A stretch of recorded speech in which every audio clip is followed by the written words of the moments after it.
오늘 우리 주시는 우리 하나님 말씀을 읽겠습니다. 사무엘상 16장 6절에서 13절입니다.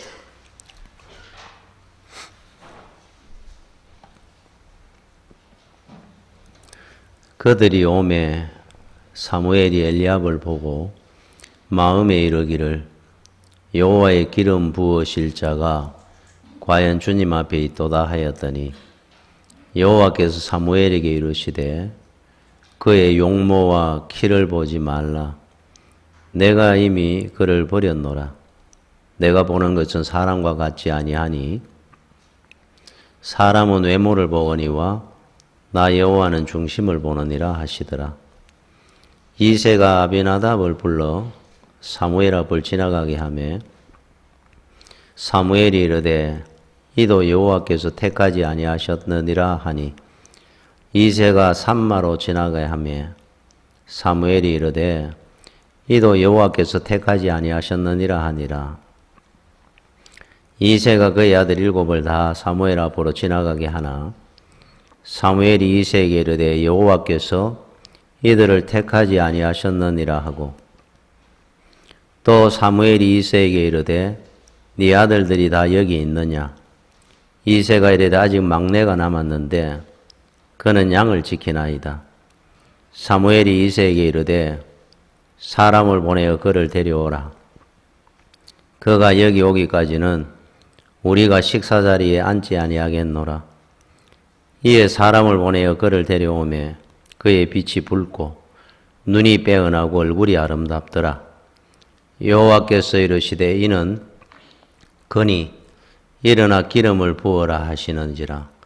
사무엘이 기름 뿔병을 가져다가 그의 형제 중에서 그에게 부었더니 이날 이후로 다윗이 여호와의 영에게 크게 감동되니라. 사무엘이 떠나서 라마로 가니라. 아멘.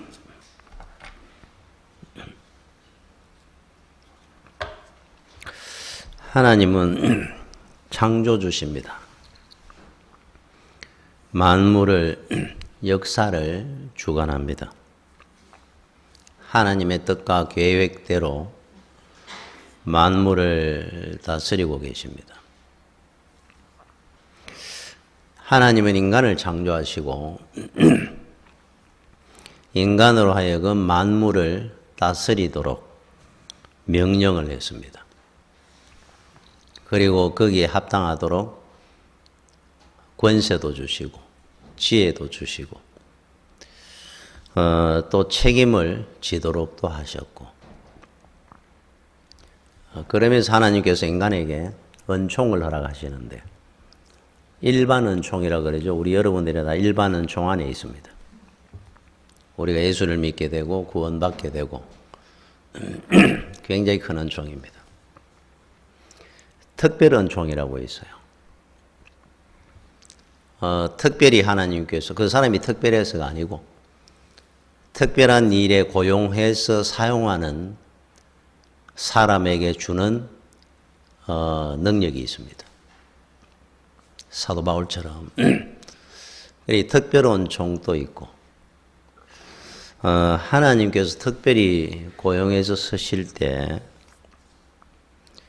악한 자로 특별히 고용하는 사람도 있고 선한 목적으로 특별히 고용하는 사람이 있습니다.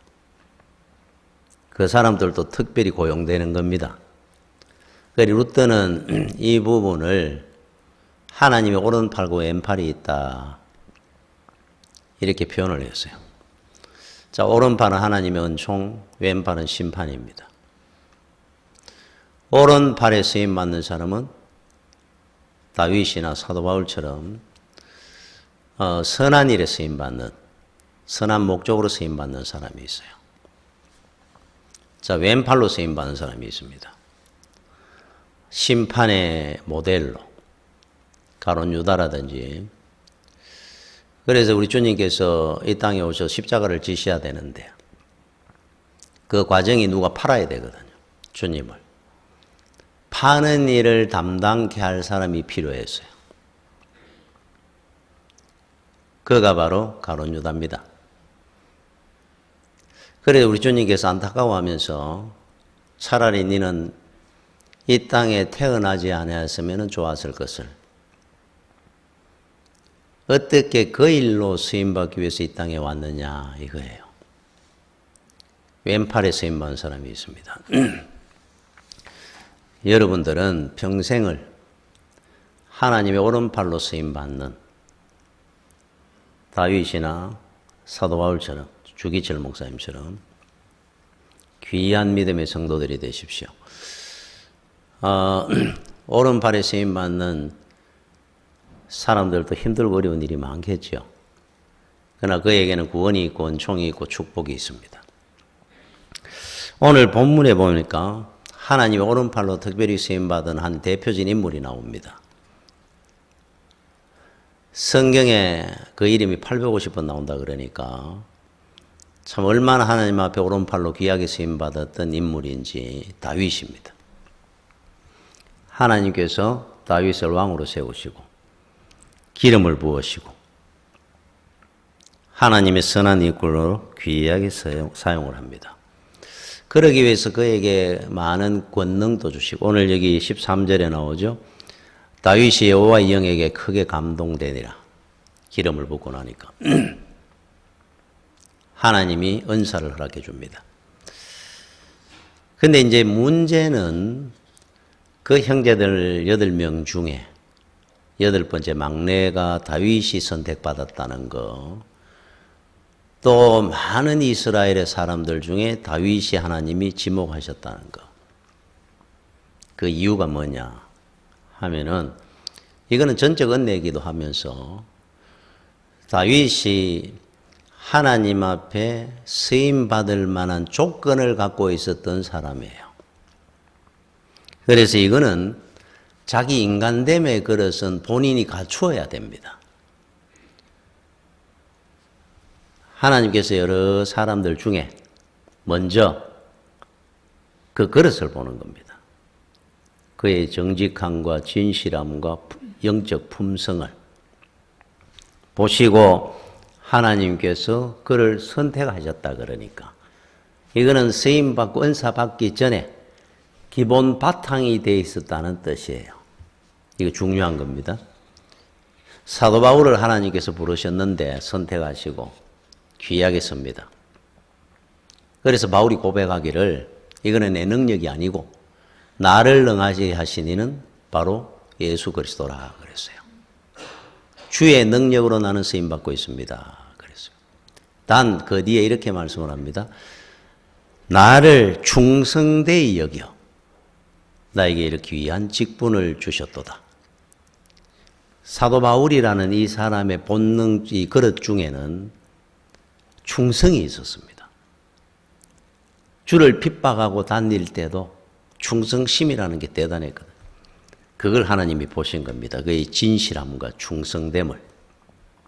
그거를 하나님께 인정하시고 그를 선택하시고. 자, 오늘 본문의 여기 배경을 보면은 여러분들이 역사 속에 잘 아는 것처럼 하나님은 처음에 사울을 선택했죠. 기골이 장대합니다. 사람이 심성이 착했어요. 이분도. 효심이 대단했습니다. 이스라엘 중에 하나님께서 그를 택하시고 초대 왕으로 삼으셨는데, 자, 왕이 되고 난 뒤에 교만해지고 넘어집니다. 그래서 재물욕에, 권세욕에 흔들리고 결국 하나님이 그를 버리시고 다음 왕을 그의 아들에게 물려주지 아니하고 다윗을 선택을 하는데, 사무엘 선지자를 이새의 집에, 다윗의 아버지 집에 보내서 아들들 중에 내가 택한 자가 있으니까 그를 찾아서 기름을 부어라 하고 보냈습니다. 누군지는 안 가르쳐주고. 자, 그래서 첫 번째 엘리압부터 맏아들부터 나옵니다. 보니까 외모가 출중합니다. 사무엘이 볼 때도 이 아들이구나 싶었는데 하나님께서 아니라 그러면서 7절 말씀에 여호와께서 사무엘에게 이르시되 그의 용모와 키를 보지 마라, 외모 보지 마라 말이에요. 내가 이미 그를 버렸노라. 내가 보는 것은 사람과 같지 아니하니 사람은 외모를 보거니와 나 여호와는 중심을 보느니라. 중심을 보니까 알리압은 아니라 이 말입니다. 둘째 아들 아비나답이 나왔습니다. 이제 면접을 보기 지나갑니다. 아니다. 삼마가 지나가고 아니다. 일곱 아들 다 지나가고 난데 이 아들이 전부냐 물었습니다. 그때 여기에 상세히 안 나왔지만은 아버지 이새는 이렇게 말했을 겁니다. 한 명이 남았는데 막내입니다. 그런데 그건 안 봐도 됩니다. 변변치 않은 아들입니다. 그래서 훗날 다윗이 왕이라고 아버지도 나를 버렸지만 하나님께서 나한테 은혜를 주셨도다. 이렇게 표현을 해요. 그래서 양을 지키라고 보내놨습니다. 덜에. 그 아들 데리고 오느라 그랬어요. 와서 보니까 하나님이 택한 자입니다. 그래서 소뿔에 넣어갔던 기름을 다윗에게 붓고 그가 바로 하나님 앞에 선택을 받습니다. 대단한 반전입니다. 자, 그러면은 우리가 여기서 여러분들이 세상을 살 때 제일 힘든 것 중에 하나가 뭐냐? 사람 보는 겁니다. 그렇죠? 사람 보는 것이 굉장히 힘듭니다. 판단하기가. 열 길 물속은 알아도 한 길 사람 속 모른다고 하듯이 사람을 우리가 제대로 보고 판단한다는 것이 굉장히 힘들고 어렵죠. 그러면 여러분들은 무엇을 평가 기준으로 삼고 사람을 판단하고 보느냐? 나라마다 보는 기준이 좀 다르다 그래요. 독일 같은 데는 어느 일을 위해 가지고 직장에서 사람을 채용할 때 이 일에 적합한지 능력을 본다 그럽니다. 독일은. 미국은 그 사람의 경력을 본다 그래요. 이런 일을 얼마나 해봤느냐, 잘할 수 있느냐를 경력을, 이력을 본다 그럽니다. 일본 같은 경우는 학벌을 본다 그럽니다. 우리나라는 집안을 본다 그래요. 누집 자식이다 하는 거. 그게 작용을 한다는 거죠. 그건 잘못된 것 같아요. 자, 그래서 나라마다 사람을 평가하는 기준들이 다르다 그럽니다. 사람을 제대로 판단하기가 참 어렵습니다. 그래서 미국의 오하이오주라는 곳에 큰 농장을 하는 테일러라는 사람이 있었어요. 농장주가. 이 사람이 일꾼들이 많죠. 큰 농장을 하니까. 그 중에 건초 더미를 쌓아놓은 창고, 그거를 이제 관리하는 청년 하나를 이제 고용을 했습니다. 이름을 부르기 좋으라고 짐이라고 부릅니다. 짐. 이 청년은 건초 더미 그 창고 관리를 합니다. 그 안에 이제 자기가 그 안에 잠을 잡니다. 건초 더미 그 사이에 조그마한 공간을 만들어 가지고 거기서 1년, 2년쯤 있을 때인데 테일러라는 이 사람의 딸과 사랑을 하게 됐어요. 이 이야기를 테일러가 듣고는 테일러라는 사람이 노발대발한 겁니다. 저렇게 가난하고 배운 것도 없고 집안도 없는 저런 사람을 어디 감히 네가 내 딸을 사랑한다는 거냐. 아는 그날로 바로 끄집어내가 호통을 치고 혼을 내줬습니다. 실컷 두들겨 맞고 이 청년은 자기 어떤 가지고 있는 소지품 하나 제대로 못 챙기고 그 길로 쫓겨나왔어요. 자, 떠났습니다. 세월이 흘러 30년이 지났습니다. 건초 더미 창고를 새로 짓기로 했습니다. 오래됐으니까. 다 이제 허물고 새로 이제 좋은 콘크리트로 좋은 큰 거 지으려고 하다 보니까 안에 있는 것들을 다 끄집어냅니다. 끄집어내는 중에 조그만한 서랍장 같은 게 하나 있길래 그걸 이제 일꾼들이 가져오고 밖으로 던지는데 서랍장이 열리면서 안에 수첩 하나가 탁 떨어져 나왔어요. 이 테일러라는 이 농장주가 이 수첩은 뭔가 하고 이래 보고 있다가 주웠습니다. 첫 장을 넘기니까 제임스 A. 가필드라고 이름이 써 있습니다. 이게 누구 거지?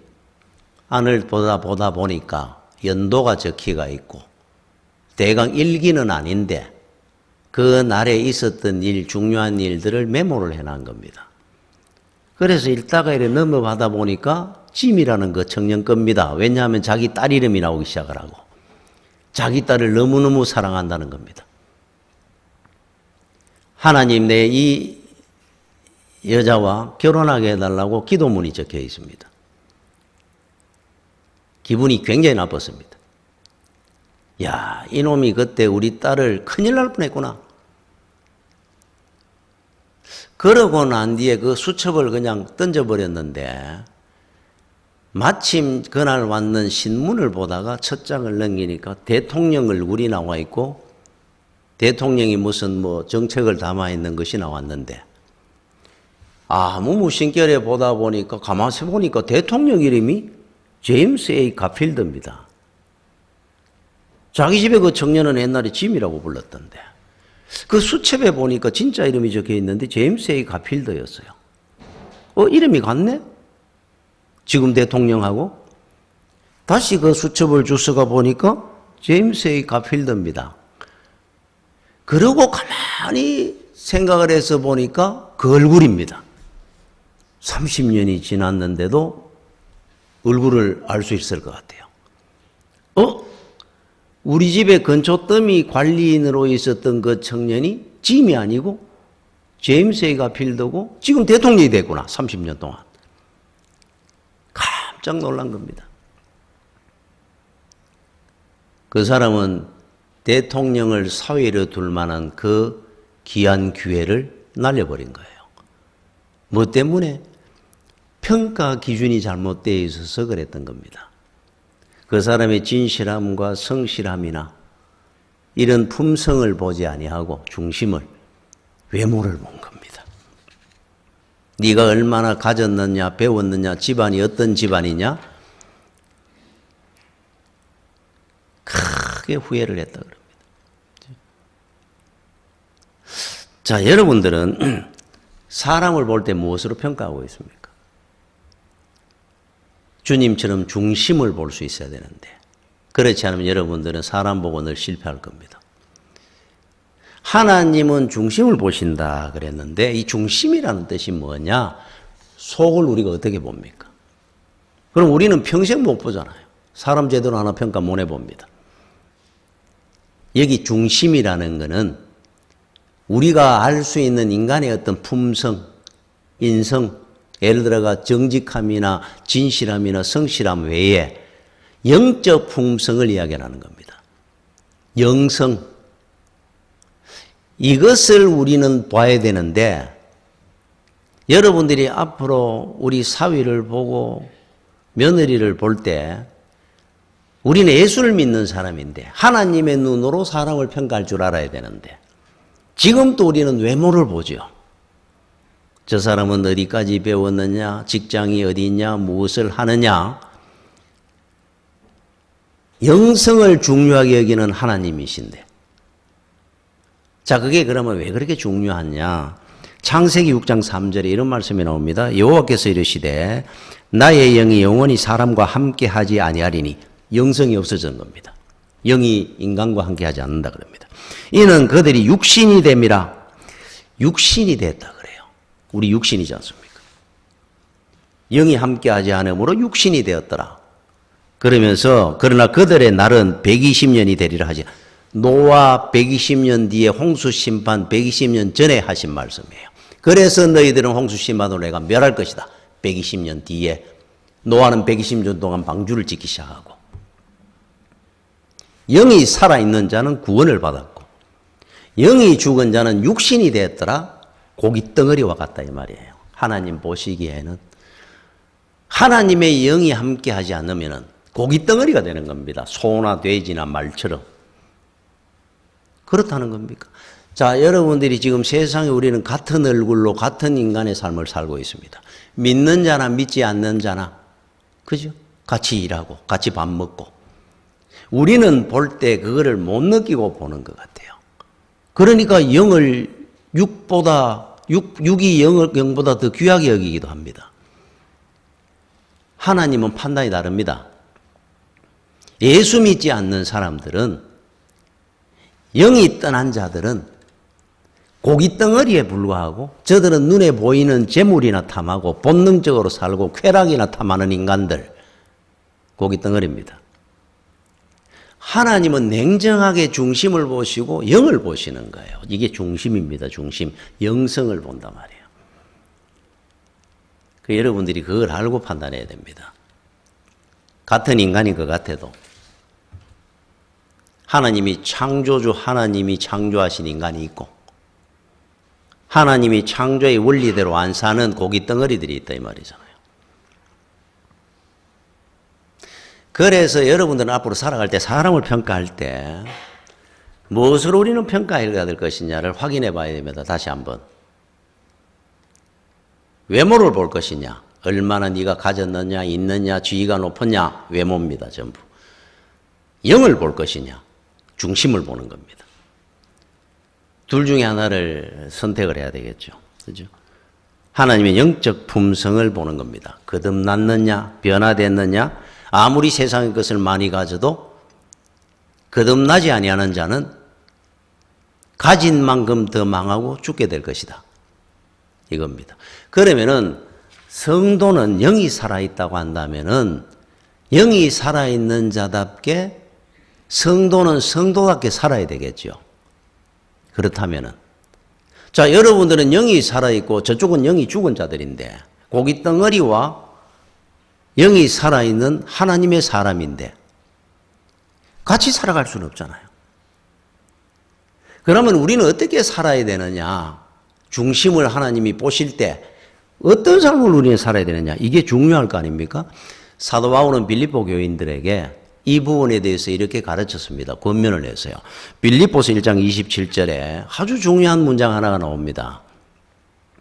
앞으로 여러분들이 이것을 여러분들의 마음에 좌우명으로 써보십시오. 자, 윗절 한 문장만 읽습니다. 오직 요거 하나밖에 없다는 뜻이죠. 너희는 그리스도의 복음에 합당하게 생활하라. 요 한 줄입니다. 사도 바울이 빌립보 교인들에게 앞으로 그리스도인답게 사는 것이 어떤 거냐? 그리스도의 복음에 합당하게 사는 겁니다. 자, 그러면 쉽죠? 그리스도의 복음 우리 압니다. 말씀 순종하고 생활하라 산다는 건 압니다. 중간에 단어가 하나 있습니다. 합당하게 가는 것이 중요한 단어입니다. 복음과 우리의 삶에 합당하게 살아야 되는 거예요. 연결고리가 합당하게 사는. 합당하다 하는 말을 알마돼요. 그러면은 악시오스 헬라어로. 여러분 헬라어는 무슨 단어가 안 있으면 꼭 단어가 뜻이 한 두세 개씩 있습니다. 아주 풍부합니다. 의미력이. 자, 합당하다 하는 이 말의 악시오스 하는 헬라어에는 세 가지 뜻이 있습니다. 요 세 가지 뜻을 여러분들이 딱 마음에 새기고 살면 돼요. 첫 번째, 무게를 달다, 무겁다 하는 뜻이 있어요. 복음에 합당한 삶은 여러분의 삶이 무겁게 살아야 돼요. 이 말이 뭐냐? 진중해진다 이 말이죠. 좌로나 우로나 치우치거나 흔들리지 말고. 그러면은 무겁다 하는 의미가 뭐겠습니까? 그리스도의 복음을 여러분의 삶 속에 가장 무거운 것으로 여기고 살아야 돼요. 그게 그리스도인답게 사는 겁니다. 여러분들이 가장 무겁게 여기는 게 뭡니까? 무겁다는 것은 가장 귀하고 중요하게 여긴다는 뜻이잖아요.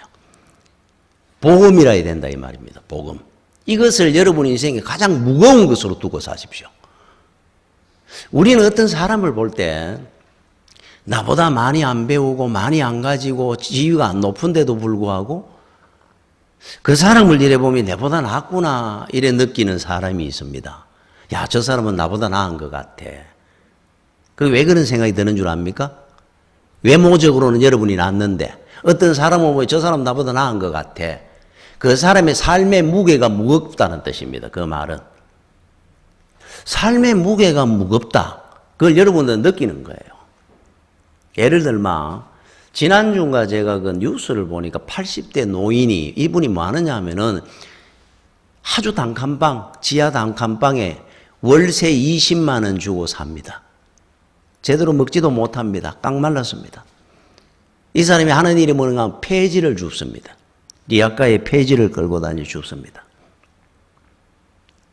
폐지가 옛날에는 뭐 키로당 10,000원을 받았다 하던간데 요새는 5,000원도 안 준답니다. 자, 폐지를 주면서 이 사람은 한 달에 30만 원을 구제비로 낸다 그래요. 또 그때 뉴스가 나온 이유가 있습니다. 4천만 원을 모아가지고 구제비로 냈어요. 이게 뉴스가 된 겁니다.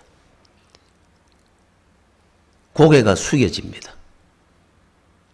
그 사람을 보면서 나보다 10배, 100배 저 사람이 나은 사람이구나. 왜 느끼는 겁니까? 그 사람은 무게 있는 삶을 사는 겁니다. 지금 나보다 훨씬. 그래서 고개가 숙여지는 거예요. 그래서 여러분 합당하다는 말은 무게가 무겁게 산다는 뜻입니다. 그게 무겁게 사는 거예요. 제가 저희 아버님이 살아계실 때 그때 한 80쯤 되셨을 때 새벽 기도를 가시려면 교회에서 좀 멀었습니다. 우리 집이. 약간 떨어져 있으니까 뭐 버스로 한 4대 코스 정도.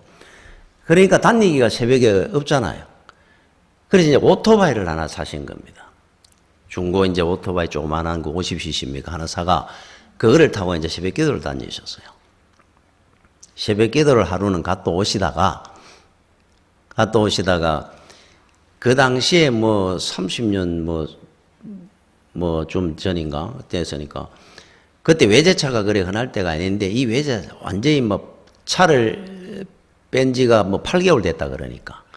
그래 그게 뭐 뭔 차인지는 아버지가 그걸 모르시고 차를 이제 세워놨는데 길에 아버지가 이제 오토바이를 타고 오시다 서투시니까 연세가 있다 보니 운동신경도 좀 넘어져 버린 거예요. 그쪽에. 넘어지면서 핸들 여기 손잡이 쪽을 그 문짝을 확 찍어가지고 문짝이 찌그러지고 뭐 끓겠습니다. 그래서 그분이 나온 겁니다. 그래 아버지는 이제 서가 이제 큰일 났다 싶어가 보니까 좋은 차 같던데. 그러니까 이분이 나이가 한 50쯤 됐더라 그래요. 젊은 분이. 나와 이래 보더니만은 이야 아버지를 이래 보더니만 오토바이를 이래 보고 카더랍니다. 이야 미치겠네. 제가 하는 말이 아니고 그분이 했는 말 그대로 전하는 겁니다. 처녀를 완전히 과부 만들어 놨던데 가더래요. 그래 아버지는 이제 얼굴도 못 들고 큰일 났다 싶어가 이거 얼마를 몰아줘야 되는 것입니다. 이야 차 뺀 지 8개월 됐는 차를 여와가 이래 찍어보면 어떡합니까 할아버지. 그럼 어떡하겠어요. 그래서 아이고 제가 물어드리겠습니다. 그러니까 보니까 뭐 아버지가 되게 넉넉하게 보이시지도 안 하고 하니까 하면서 그 오토바이 보고 다 팔아도 안 됩니다. 아, 나 참말로 미치겠네. 혼자 한 바퀴 두 바퀴 돌더니만은 아이고 마 됐습니다. 아이고 가있어. 아이고 제가 그래도 그냥 가면 되겠습니까? 아이고 가있어 그냥. 아이고 마 의해도 안 됩니다. 가십시오. 그래가 오시다 그러더라고요. 그때 제가 서울에 있을 때 전화가 와가지고 그 이야기를 우연히 하게 되었어요. 그리고 오토바이 요새 위험하신데 잘 타고 다니십니까? 그 위험할 건데 팔았다 하시더라고요. 왜 팔았습니까? 그러니까 아이고 위험해가 내 사고를 내가지고 이제 겁이 나가 안 탄다 하시더라고요. 그래 그 이야기를 하는 겁니다. 제가 이래 듣는데 그분에 대해서는 저는 모릅니다 전혀. 제 마음속에 하나님 그분이 복을 받게 해주십시오. 그 대신에 차로 입은 그 손실보다 10배 100배 하나님께서 그 사람이 복을 받게 해주십시오. 저절로 나옵니다. 기도가. 참 무게 있게 사는 거 아닙니까? 그 정도 되면. 그 정도 살면은 그 정도도 풀어줄 수 있는 게 얼마나 무게 있습니까? 여러분 아시아에서 제일 갑부가 창장그룹에 리자청이라는 회장이 있어요.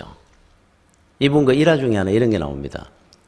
자기가 이제 회사 앞에 차를 내려다가 들어가다가 1달러짜리 동전이 하나 톡 떨어져 버려. 자기 주머니에서. 그 뭐 어떻게 1달러짜리가 있었는지 요게 또르르 굴러가지고 어느 틈새에 속 들어가. 그 앞에 서더니만은 그걸 끄집어낸다고.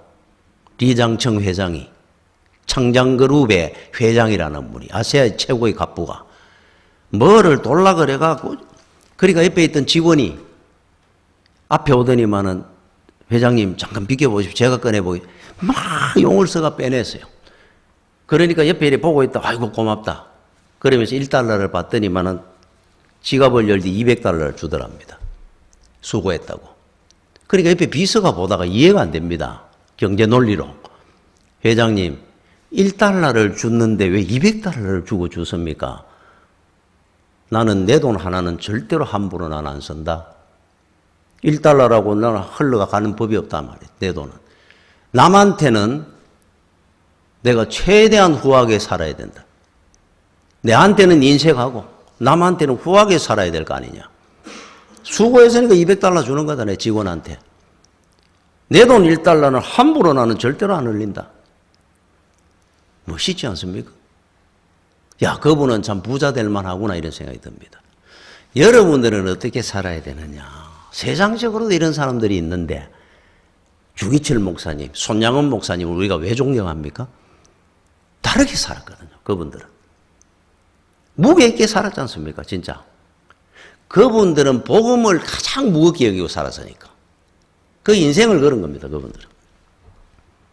자, 두 번째 악시오스. 값을 매기다 하는 뜻이 있어요. 가치 있다 하는 뜻입니다. 여러분 인류 역사에 이래 보면 평생을 영원히 우리 기억나는 이름들이 있습니다.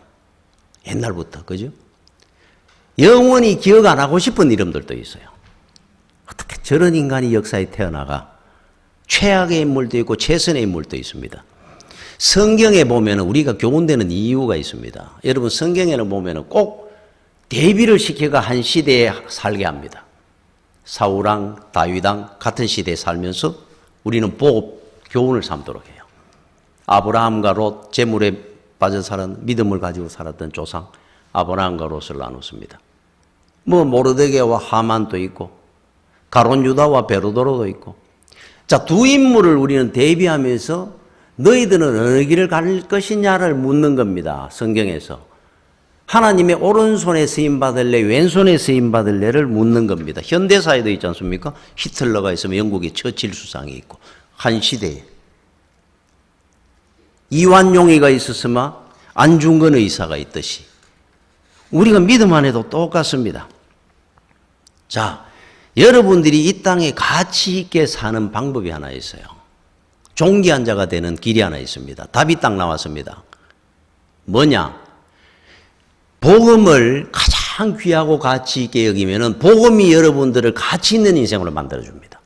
복음이 여러분들을 떼어 올립니다. 이게 복음의 능력입니다. 여러분들과 여러분의 후손들이 이 땅에서 존귀한 자가 되고 가치 있는 인생이 되기를 원하면은 복음을 아주 가치 있게 여기십시오. 기쁘게 생각하지 말고 여러분과 여러분의 후손들이 가치 있는 인생으로 하나님께서 세워갈 겁니다. 바울을 누가 2000년 전에 감옥에 있는 죄수 바울을 누가 가치 있는 인생이라고 했겠습니까? 2000년이 지난 지금까지. 그런데 예수 그리스도 외에 바울만한 인물이 없다고 우리는 인정합니다. 왜 그렇습니까? 바울은 복음을 생명보다 귀하게 생각을 했거든요. 세상에 바울만한 인물이 없습니다. 세상에는. 그래서 시오스하는 말은 가치 있다, 값지다 하는 뜻이 있어요. 값지게 살아야 됩니다. 성도들은. 여러분 김익두 목사님이라고 아시죠? 황해도 신천이라는 곳이 유명한 깡패였습니다. 그 동네 깡패가 아니고 전국에 이름이 날 정도로 깡패였어요. 자, 이분이 예수를 믿은 겁니다. 전도를 받아가지고 목사가 됐습니다. 목사가 되고 난 뒤에 일화들이 많은데 그 중에 하나 여러 가지 일화들도 여러분들 많이 들었을 거예요. 신천에 자기 고향 지역에서 목회를 하다 보니까 신천에 전도를 한 겁니다. 시장에. 어느 아주머니 한 분이 김익두가 전도로 다닌다 하는 걸 듣고 나는 도저히 내 눈으로 안 본 다음에는 못 믿겠다는 거예요. 내가 고생을 얼마나 했는데 김익두 때문에. 김익두한테 안 두드리기만 사람이 없다 할 정도로 고생했는데 그 동네 사람들이. 김익두가 목사가 됐다고? 내가 안 본 다음에는 난 안 믿는다. 지가 김익두가 진짜 죽었는지 내가 한번 확인해 볼게. 자, 전도하고 지나갑니다. 양복을 입고 김익두 목사가 예수 믿으세요. 봉근래 그 밀대 빨던 그 바게스에 물을, 시커먼 물을, 냄새나는 물을 들고 뛰어가고 얼굴에 확 부었어요. 붓고는 이렇게 이야기합니다. 진짜 김익두가 죽었나 살았나 한번 보자. 깡패 김익두가 웃으면서 내가 안 죽어서 마주머니가 죽었겠지. 지금 마주머니가 멀쩡히 살아있는 거 내가 죽은 건 맞네요. 예수 믿으세요. 김익두 목사 여러 가지 일화 중에 하나입니다. 그 사람이 어떻게 됐습니까? 그냥 목회자였습니까? 우리나라 총회장까지 됐습니다. 지금 또 저도 이 김익두 목사 하는데 얼마나 대단한 인물이 된 겁니까? 누가 그렇게 만들어줬다는 겁니까? 복음을 가치 여기고 생명보다 귀하게 여기니까 그를 하나님께서 존귀한 자로 가치 있는 인생으로 만들어준 거예요. 악시오스, 세 번째 어울리다 하는 겁니다. 여러분 어울리게 살아야죠. 그리스도의 복음에 합당하게 살아라 하는 거. 그리스도의 복음에 성도는 어울리게 살아야 되는 겁니다. 수영 선수가 청바지 입고 안 하잖아요. 어울리는 옷이 있는 겁니다. 마라톤 선수가 양복 입고 안 뜁니다. 선수가. 성도에게 어울리는 삶이 있어요. 예를 들어 하나 이야기하면은 여러분 빌립보 교인들한테 권면을 한 건데 그 당시에 빌립보 로마 제국이 세계를 지배할 때입니다. 로마 제국의 논리, 방식, 사고방식 뭐 이런 걸로 세계가 지배되고 있었으니까. 그러면 빌립보에 사는 사람들도 로마 시대에 출세하는 성공하는 길이 로마 방식이 있었을 겁니다. 지금 우리하고 다를 겁니다. 그 사람들이 돈 버는 거, 뭐 어떻게 성공하는 거. 그거를 지향하며 그 사람들은 살았을 겁니다. 지금 로마 제국이 있습니까? 이 땅에? 없습니다. 자, 지금 그러면 그 논리대로 한번 생각해보세요. 지금은 여러분들이 대한민국이 지향하는 목표, 수단, 방법을 가지고 이 땅에서 성공하려고 노력합니다. 이 방법이잖아요. 우리가 이 땅에서 잘 되는 방법, 성공하는 방법, 대한민국의 스타일을 가지고 여러분이 서로 경쟁하며 삽니다. 앞으로 대한민국이라는 이 나라가 언제까지 존재할지는 모르지만은 영원한 것을 보고 변치 않는 걸 보고 여러분이 지향하고 가야 되지. 하나님 나라. 로마 제국도 아니고 대한민국도 아닙니다. 지금 여러분이 눈에 보이는 걸 보고 사는 것은 어리석은 일이라고 나중에 후회할 때가 올 겁니다. 영원한 나라를 보고 지향하고 가야 돼요. 그게 목표가 되고 그게 수단이 되고 그게 방법이 돼야 됩니다. 그래서 복음에 어울리도록 살아야 됩니다. 성도는. 그래서 그리스도의 복음에 합당한 삶으로 생활해라 그러잖아요. 하나님은 그 사람을 들어서 하나님 앞에 귀하게 쓰임받도록 할 겁니다. 중심을 보신 하나님. 그 하나님이 찾는 그 사람이 될 겁니다. 다윗처럼, 주기철 목사님처럼, 사도 바울처럼 믿음의 길을 가는 여러분들이 되시기를 축원합니다. 기도하겠습니다. 주여 은혜를 감사를 드립니다. 이 땅에 살아가는 날 동안에 아버지 우리도 다윗처럼 하나님 보시기에 신실하고 정직하며 또 아버지 하나님이 사도 바울이 권면하는 것처럼 그리스도의 복음에 합당한 우리 믿음의 길을 살아갈 수 있도록 은혜를 베풀어 주시옵소서. 예수님 이름으로 기도드립니다. 아멘.